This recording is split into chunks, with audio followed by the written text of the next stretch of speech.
마지막으로는 우리 주변에서 가장 문제가 많이 되고 있는 사실상의 도로에 대해서 말씀을 드리겠습니다. 예를 들어 시골에서 보이는 논두렁 길이나 마을과 마을을 잇는 비포장 도로가 여기에 해당하는데요.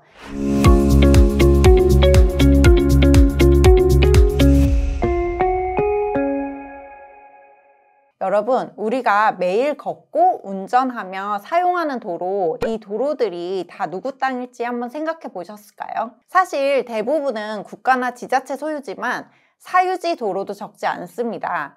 문제는 이런 사유지 도로에서는 소유자가 마음대로 사용하거나 제한하지 못하도록 법적 제약이 있다는 것이죠. 2024년 4월 8일 강남구에서 공개한 건축 허가 현황 데이터를 보면 생각보다 많은 건축물이 도로 문제로 인해 허가가 지연되고 있는 상황입니다. 특히 재건축 현장에서 자주 발생하는 문제가 바로 현황도로인데요. 현황도로란 법적으로는 도로로 지정되지 않았지만 실제로 도로처럼 사용되고 있는 아까 말씀드린 사실상의 도로와 같은 의미인데요. 대법원은 건축법상 도로의 너비가 4m 이상이어야 하며 이는 건축 허가의 필수 요건이라고 판시했습니다. 이 기준을 충족하지 못하면 건축 허가가 나지 않기 때문에 건설사들이 사비를 들여서 도로를 넓히는 경우가 많은데요. 강남 지역의 재건축 사업도 이제 이러한 건축법상의 도로의 너비가 충족이 되지 않기 때문에 허가가 지연되는 상황이 생기곤 합니다. 두 번째는 용인특례시에서 있었던 일인데요. 2024년 4월 21일에 반도체 클러스터 진입로 확장을 위해 토지 보상 협의를 시작했고요. 그런데 전체 253필지 중 사유지가 무려 104필지나 포함되어 있었던 것이죠. 문제는 이런 사유지의 경우 보상을 둘러싼 분쟁이 발생할 가능성이 매우 크다는 점입니다. 대법원은 이와 관련해서 장기간 도로로 사용되어 왔고 소유자가 묵시적으로 동의한 것으로 볼 수 있다면 보상 요구를 기각할 수 있다라는 판시를 하였고요. 이 판례를 근거로 용인특례시도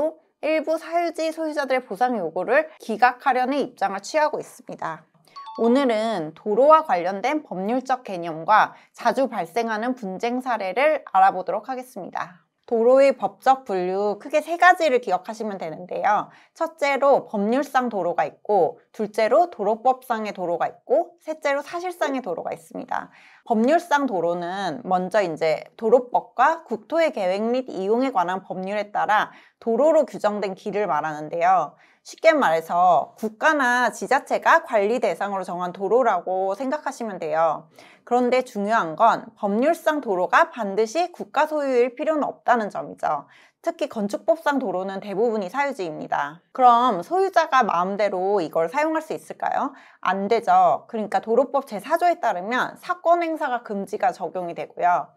소유자가 여긴 내 땅이니까 내 마음대로 사용하겠다. 남들은 여기 통행하지 말라. 통행료를 받을 거야. 이렇게 주장을 할 수 없다는 의미입니다. 하지만 손해배상이나 부당이득 반환 청구 같은 금전적 청구는 가능하도록 하는 게 대법원 판례의 입장인데요. 실제로 부당이득 반환 청구는 인정을 하는 입장입니다. 그래서 이제 도로로서의 기능이 가능한 범위에서만 소유권을 행사할 수 있다는 거죠. 그러면 도로법상 도로에 대해서 알아보겠습니다. 도로법에 따라 도로구역으로 정해진 길을 도로법상 도로라고 하는데요. 예를 들어 도로법 2조에서는 도로를 차도, 보도, 자전거 도로, 터널, 교량 등 대통령령으로 정하는 시설이라고 규정을 하고 있습니다. 이걸 쉽게 풀어보면 법적으로 지정된 도로라고 보면 되는데요. 이 도로를 인정받으려면 4가지 조건을 충족해야 됩니다. 첫째로는 일반 교통에 사용될 수 있는 형태를 가져야 되고, 둘째로는 노선 지정 및 공고를 거쳐야 되며, 셋째는 도로구역 결정 고시가 이루어져야 되고, 마지막으로 도로 사용 개시 공고가 있어야 합니다. 즉, 이 모든 과정을 거쳐서 도로 사용 개시 공고가 있어야 공공재로서의 도로로 인정이 됩니다. 땅의 지목이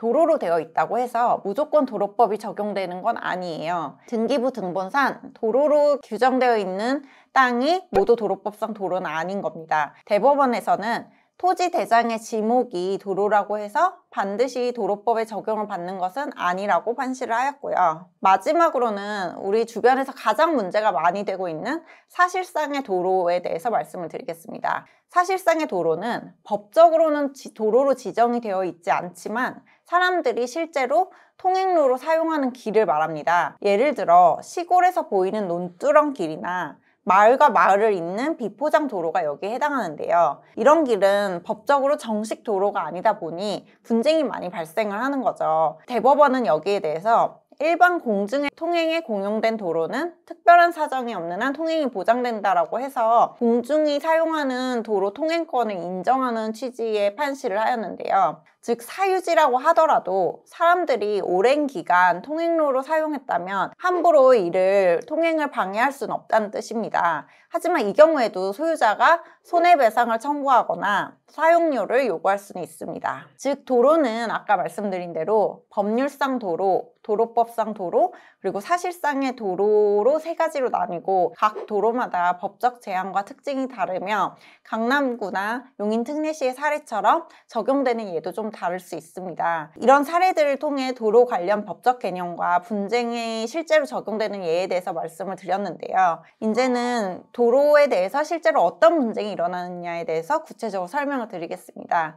제 영상이 도움이 되셨다면 구독, 좋아요, 알림 설정, 댓글까지 부탁드립니다. 감사합니다.